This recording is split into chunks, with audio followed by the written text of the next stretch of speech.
Hello पिलामाने चल आम देखा वर्ल्ड बैंक विश्व बैंक गठन तापर तार उद्देश्य बा आभिमुख्य तापर तार कार्यावली तीन टा पार्ट करदे पिलामाने। अच्छा आम देखा अंतर्जातीय पुनर्गठन और उन्नयन बैंक एक विश्वस्तरीय वित्तीय अनुष्ठान fast line right 1984 Masih Britain would रे अनुष्ठित होइथिबा मिलित जातिसंघर मुद्रागत और आर्थिक सम्मिलनी सुपारिश क्रमे यह गठित होइथिला राइट। तापरे 1946 रे आर कार्यक्रम आरंभ हैला। अच्छा गठन रे देखियो बोले पिला माने यह एक परिचालना परिषद माने board of governors board of executive directors एमिति 21 जन सदस्यों को नहीं यह गठित। यार सदस्य राष्ट्र द्वारा 5 वर्ष पाए माने नियुक्ति होती। मोट सदस्य संख्या 21 राइट। से 6 जन बैंक रे सर्वाधिक पुंजी निवेश करुथिबा राष्ट्र गुड़िक हेले जर्मनी फ्रांस जापान और भारत द्वारा नियुक्ति प्राप्त।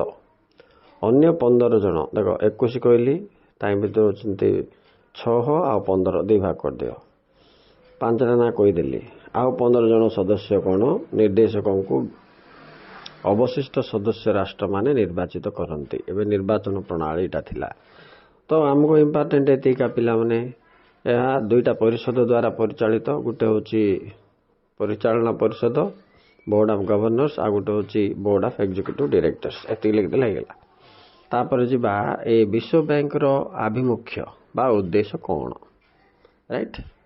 तो एक विश्वर विभिन्न राष्ट्र रे उत्पादन वृद्धि पाई आर्थिक सहायता दबा पत्र माध्यम रे घरोई विदेश पुंजी निवेश प्रक्रिया त्वरान्वित करवा अंतर्जातीय वाणिज्य कारोबार भारसाम्य रखिबा अंतर्जातिक देण नेण क्षेत्र रे भारसाम्य रक्षा करवा अंतर्जातिक ऋण व्यवस्था को श्रृंखलित करवा फंक्शंस देख पिला माने ओ उद्देश्य जहाँ कार्य सेम ताहा कहब से हिसाब रे आमे ट्रिक अप्लाई करके उद्देश्य को का कार्य रे रूपांतरित करदवा देखिबा छी नै कि। तो उत्पादन हार वृद्धि पाई कम शुद्ध रे ऋण प्रदान। नेक्स्ट ग्राम्य विकास कृषि शक्ति शिक्षा स्वास्थ्य परिवार कल्याण इत्यादि विकास पाई आर्थिक सहित कौशल प्रदान नहीं कि ता छड़ा 3 रे विश्व बैंक ऋण प्रदान करुवा राष्ट्र मान को केतेक निर्दिष्ट चुक्ति अनुसार ऋण प्रदान करिथाए। तेणु ए चुक्ति माध्यम रे ऋण परिशोध करने को गुरुत्व प्रदान करे। तापरे विश्व बैंक केवल ऋणदाता भावे कार्य करे नहीं एवं